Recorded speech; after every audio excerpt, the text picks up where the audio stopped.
Alright, so in this video I'm going to show you how to take the Seagate Backup Plus external hard drive, open it up, and take the hard drive out so that you can put it in your computer internal bay, maybe in your file server or just in your desktop. This is the Seagate Backup Plus 4TB USB 3 external enclosure.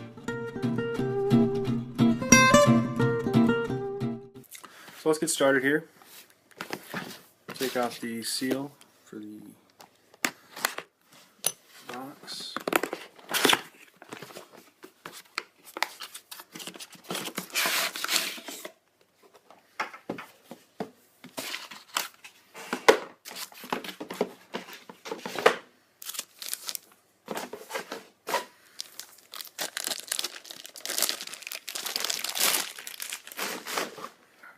Alright, right here you've got the enclosure. It's got a little foot plate on it that takes the eSATA and converts it to USB 3 and also gives you power. This just snaps off very easily, you can see that. Set that aside.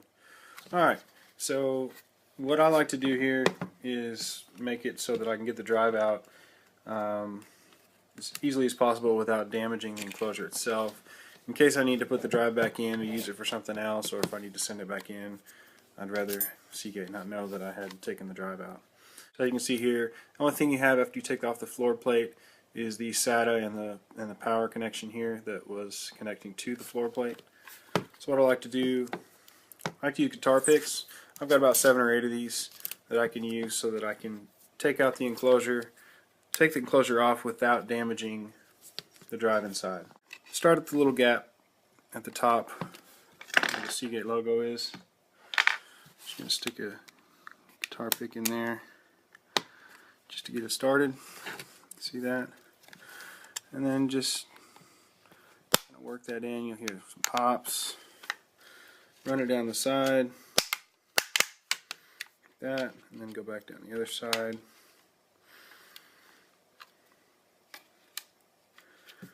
Let me just pry it here. There we go. Then we get to the bottom, do the same thing. The bottom's a little easier.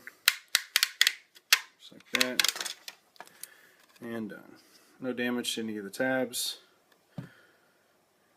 No marring on the enclosure. That's what I like to see.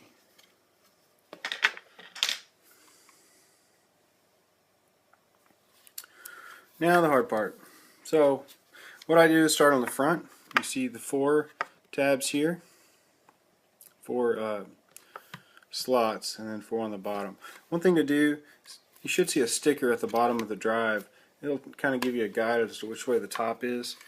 Just orient the sticker at the bottom there so that you find the top. And then the top is the piece that comes off. So what I'm going to do is I'm going to look at my one that's already open here, and I can show you where to use the guitar picks to get this thing to come off easily. So top, I'm going to place it upside down actually. First one here, just line it up right with that one slot. You can see, just stick it in there and you can hear the pop. That tab is taken out. And the next one is right in between these 2 tabs. There's a tab underneath there. And there it goes. Just leave the guitar picks in there, work your way down.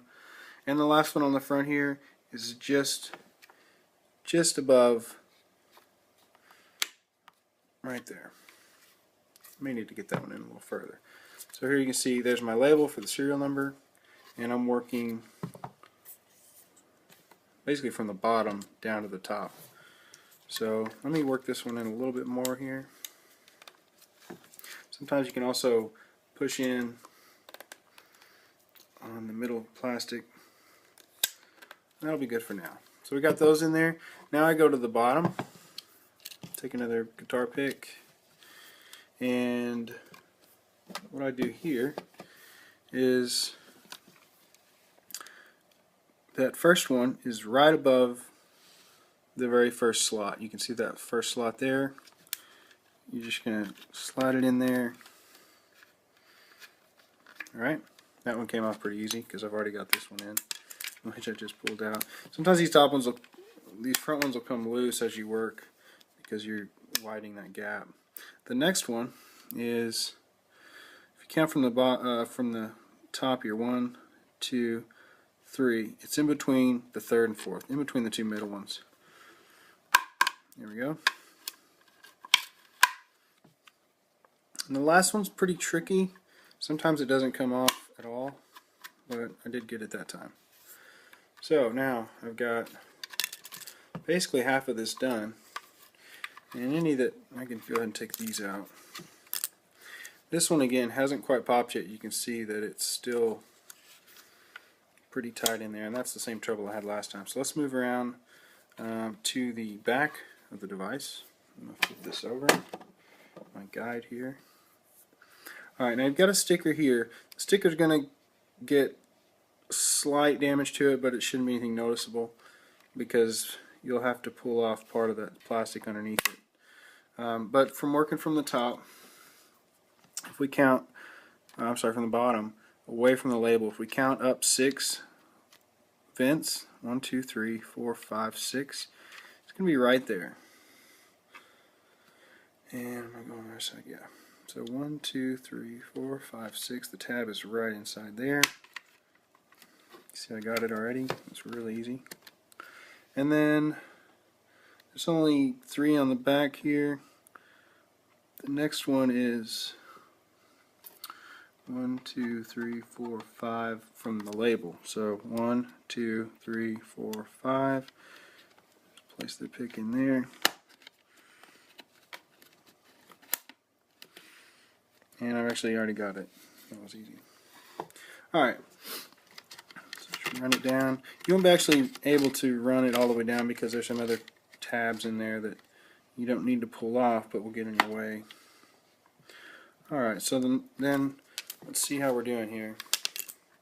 You can see I can get most of that whole half off.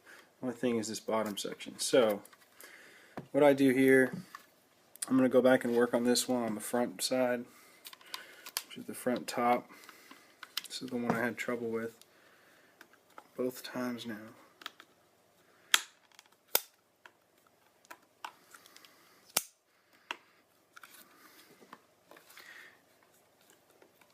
And that's about as good as I can get it in there. We'll go back to the back. And so right where this label is, I'll go ahead and take this plastic off.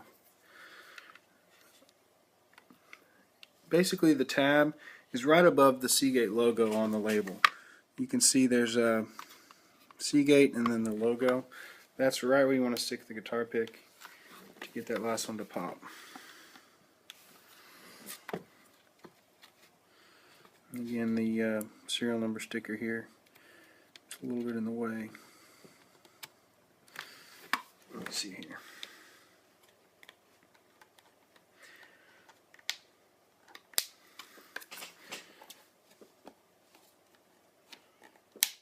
Alright, there we go. Had to spread it a little bit here, stretch that, and then I was able to pop that through. So now, the only thing keeping this on now is there's on the bottom, actually, yeah, that is the bottom. Basically everything is in reverse, so the tabs are on the top plate going this way. So there's no real good way to get these off, so what I've had to do on those is just force them off. And luckily I didn't do any damage on the last one. We'll see. So there's one, and one more, 2. Alright, it's apart. Let's check it out.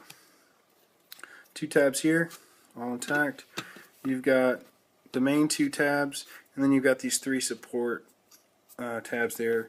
The first attempt that broke, the last 2 they are intact, doing this guitar pick method. And around the side, tabs, and nothing's broken there. So perfectly disassembled. Set that aside. Alright, now we've got the hard drive.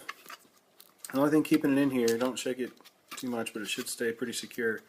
The only thing keeping it in here is some rubber feet, 1, 2, 3, and 4, just inside there. So what I do is I just take something small. I got a little flathead screwdriver here.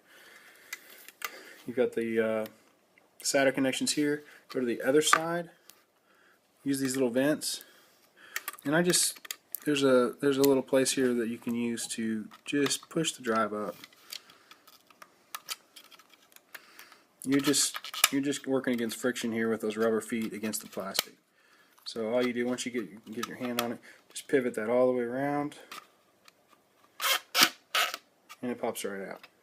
The SATA connections you were seeing at the bottom right here, there's nothing holding those in. Again, it's just rubber friction on the plastic. So there we go, we got that disassembled. You can see the heat shield. Now to go further, which you'd want to do, you just pull off these rubber feet. There's a little bit of adhesive on there. You pull these off, you'll find the screws. You can unscrew it from the little carriage heat shield, and you've got your hard drive ready to put into your own server or computer or whatever you've got.